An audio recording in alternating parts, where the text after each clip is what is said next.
भारत के लिए आज का दिन बेहद खास है। आज ही के दिन हमारे देश ने संविधान को अपनाया था। बाबा साहेब भीमराव अंबेडकर के नेतृत्व में हमारा संविधान बना, जो इसके बाद से आज तक इसे सर्वोपरि माना जाता है। इसी को लेकर के यूपी के सीएम योगी आदित्यनाथ ने लखनऊ में लोगों को संबोधित किया, साथ ही संविधान दिवस की बधाई दी और संविधान के महत्व को समझाया।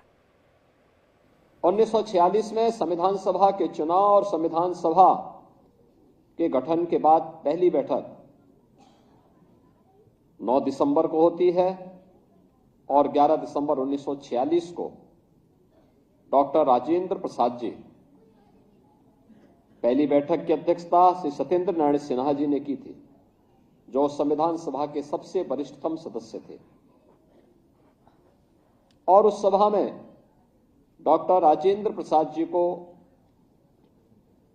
11 दिसंबर 1946 को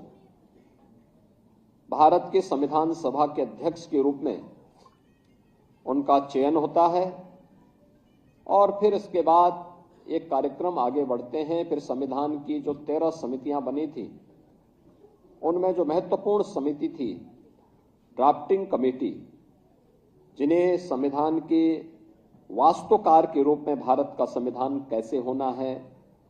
कितनी धाराएं होंगी, कितने अनुच्छेद होंगे, क्या क्या इसमें बंद और बंद होंगे, इन सभी बातों को समाहित करने की दिशा में जिस कमेटी को कार्य करना था, वह दायित्व दिया गया भारत माता के महान सपूत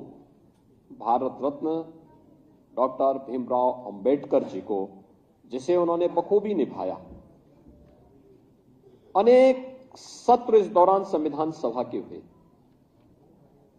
और भारत के संविधान के अलग अलग सत्रों के माध्यम से अलग अलग मुद्दों पर अलग अलग भारत की जनता के अनुरूप न्याय, समता और बंधुता के लक्ष्य को प्राप्त करने के लिए क्या कुछ हो सकता है, इसके लिए अनेक सत्रों के माध्यम से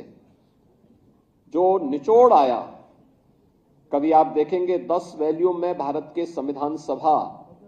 में हुई विभिन्न बहसों पर कितनी सार्थक बहस है। आज भी वह हमारी विधायिका के लिए, हमारी न्यायपालिका के लिए और हमारी कार्यपालिका के लिए एक मार्गदर्शिका के रूप में वह डिबेट हम सबका मार्गदर्शन करते हैं। भारत के संविधान के वास्तुकार बाबा साहब डॉक्टर भीमराव अंबेडकर जी को,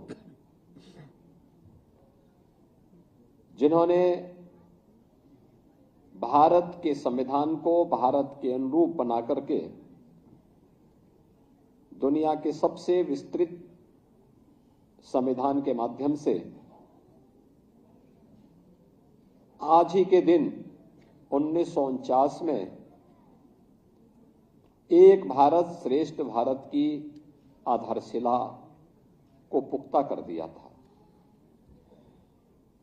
हम सब जानते हैं कि 15 अगस्त 1947 को देश आजाद होता है, लेकिन आजादी के पहले 1946 में भारत के स्वाधीनता संग्राम सेनानियों की मांग के अनुरूप कैबिनेट मिशन के सामने जब भारत ने अपना प्रतिवेदन रखा और हमारे स्वतंत्रता संग्राम सेनानियों ने अपना प्रतिवेदन रखा था, तो उन्होंने अपने देश के लिए एक स्वतंत्र संविधान सभा गठन करने की मांग की थी। तो आपको बता दें कि मुख्यमंत्री योगी आदित्यनाथ आज संविधान दिवस के इस विशेष कार्यक्रम में शामिल हुए। वहां पर उन्होंने संविधान की महत्ता को बताया, समझाया है और किस तरह से इस संविधान के दृष्टिकोण में हर कोई एक बराबर है, इसके बारे में भी जानकारी दी है संबोधित करते हुए। इसी के साथ चलिए खबरों में आगे बढ़ते हैं। भारतीय मानक ब्यूरो के अधिकारियों ने मुंबई